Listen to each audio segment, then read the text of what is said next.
नमस्कार दोस्तों, मेरा नाम है मनीष कुमार सिंह और मैं आपका स्वागत करता हूं 4 पीएम महाराष्ट्र पे। दोस्तों, आज छगन भुजबल जो हैं वो बहुत बड़े नेता हैं अजित गुट के, अजित पवार के एनसीपी के, और वो अचानक जो है आज पहुंचे शरद पवार से मिलने उनके आवास पर। और सबसे बड़ी बात ये रही कि छगन भुजबल जो हैं अब वो अजित गुट का जो एनसीपी है उसके नेता हैं और वो पहुंचे हैं किससे मिलने? शरद पवार से। शरद पवार की एनसीपी 2 टुकड़ों में बटी थी, जिसके बाद बहुत सारे नेता जो हैं अजित गुट के साथ चले गए, उसमें से छगन भुजबल भी एक है। अब लोकसभा चुनाव समाप्त हो चुके हैं, बहुत सारी ऐसी खबरें आई कि छगन भुजबल अपनी पार्टी जो अजित पवार की एनसीपी उससे नाराज चल रहे हैं, कई सारे उनके बयान आए। उसके बाद जो है अब वो शरद पवार से मिलने पहुंचे, जिससे सियासी हलचल तेज हो गई है। दोनों के बीच क्या बात हुई होगी, इस चीज को लेकर के जो राजनीतिक गलियारे थे उसमें काफी चर्चा थी। और अब इस मुलाकात के बाद छगन भुजबल ने खुद बताया है कि उनकी शरद पवार से क्या बात हुई है। आपको बता दें कि मुलाकात के बाद छगन भुजबल ने बताया कि उन्होंने शरद पवार से क्या चर्चा की। छगन भुजबल ने कहा कि शरद पवार जानते हैं कि गांवों के विभिन्न समुदायों के लोग कैसे रह रहे हैं और मैंने उनसे कहा कि मराठा आरक्षण के संबंध में गांवों में झड़पें हो रही हैं। अगर सभी दलों के नेता एक साथ आते हैं तो इसे रोका जा सकता है, अन्यथा स्थिति बिगड़ती रहेगी। इसके बाद उन्होंने बताया कि उन्होंने शरद पवार से कहा कि वह सीएम शिंदे से बात करेंगे और समाधान निकालने की कोशिश करेंगे।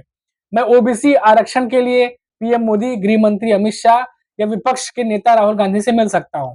मैं इस मुद्दे को सुलझाने के लिए कुछ भी करने को तैयार हूं। इन तमाम बातों को लेकर के छगन भुजबल बात करने पहुंचे थे शरद पवार से।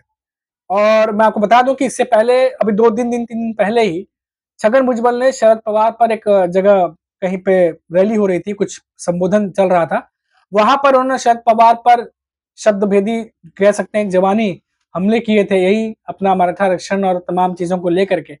और कई सारे जुबानी जंग चलती रहती है, लेकिन इन सब के बीच जो वो पहुंचे हैं शरद पवार से मिलने, उसके बाद सियासी गर्मी तेज हो गई है।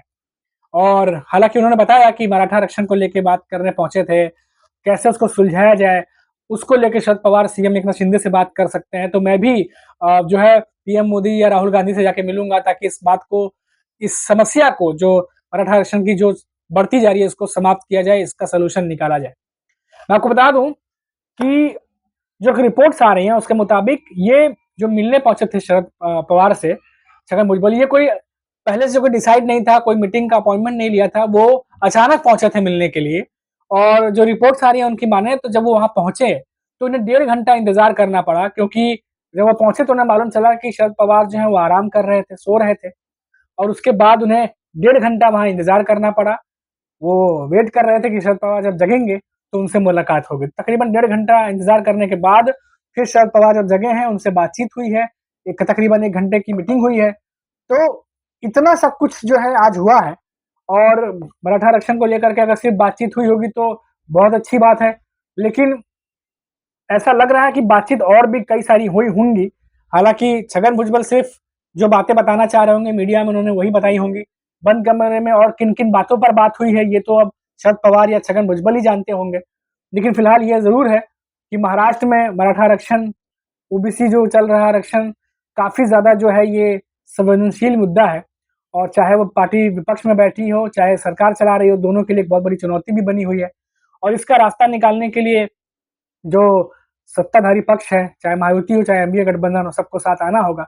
और इसी को लेकर के जो है शरद पवार और छगन भुजबल आज बातचीत करते नजर आए, जैसा कि छगन भुजबल ने कहा है।